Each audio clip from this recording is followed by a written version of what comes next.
Mu Buganda n'ebweru waayo olwaleero ebadde n'okusinza okw'enjawulo okutegekeddwa okwebaza Katonda olw'ekirabo kyawadde Buganda Ssaabasajja Kabaka Ronald Mwenda Mutebi II okuweza emyaka 25 ng'alamula. Okusinza okukulu kubadde ku kkanisa ya SDA Kireka ng'eno omulabirizi Samuel Kajoba atenderezza Katonda olw'ebirungi nnyinimu Ssaabasajja byakoledde Buganda omuli okuzimba amasomero n'amatendekero, okussa amaanyi mu by'obulamu, okuwaayo ettaka okuzimbako ekkanisa z'Abadiventi ezisinga obungi n'ebirala kafukunya.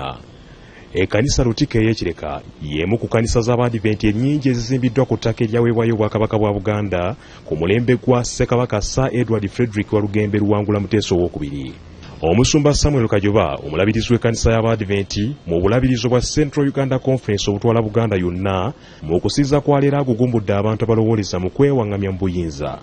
Omuntu alina omutima ogwa Katonda yaga nti abantu bange nga ndabye balwadde balwala zino zibaluma. When you twebaza Katonda Ssaabasajja n'ateekawo programs ezigoba ekyo. Omusumba Kajoba agambye nti ekikonzibizza Uganda okufaanana bw'eri kaakano bwe butabeera n'abakulembeze Katonda bayogereramu abalina omutima ogwagala era ogufaayo ku bantu be baweereza.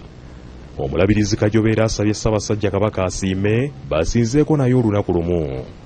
Ti abasevensidde beebaza olw'omutima gwe ogw'okwagala kwalaze kwayagala abantu be naye nabo baagala bamulaga okwagala twagala kutufunayo olunaku lumu oba mu mwaka gujja Ssaabasajja gy'asinze naffe ffenna abasevenze tuggwereyo ddala. Haleluya. Obubaka bwa Katikkiro Charles Peter Mayiga busomeddwa omumyuka owokusatu wa Katikkiro munnamateeka Apollo Nelson Makubuya. Nina essanyu lingi okukuliziganya nammwe nga tujaguza emyaka 25 okya Ssaabasajja Kabaka Ronald Mwenda Mutebi II atuuzibwa ku Namulondo y'abajjajjaabwe. Tweyanza nnyini ggulu byasobozesa Kabaka waffe okukola mu kiseera kino omuli okumuwa amagezi, obuvumu, obumalirivu, obukkakkamu n'okuteesa. Tusaba Katonda ensi yaffe etebenkere wamu n'okubeera Kabaka waffe buli kiseera.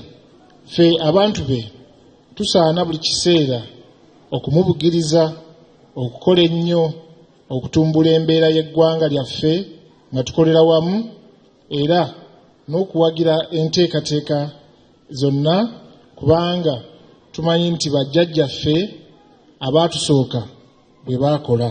Ssaabasajja Kabaka yasiima emikolo emikulu egy'amatikkira Jubileewo eginaabawo ku Lwokubiri luno ekkanisa y'Abadiventi y'eba ekulemberamu okusaba n'okusinza okunaabeera mu Lubiri e Mengo.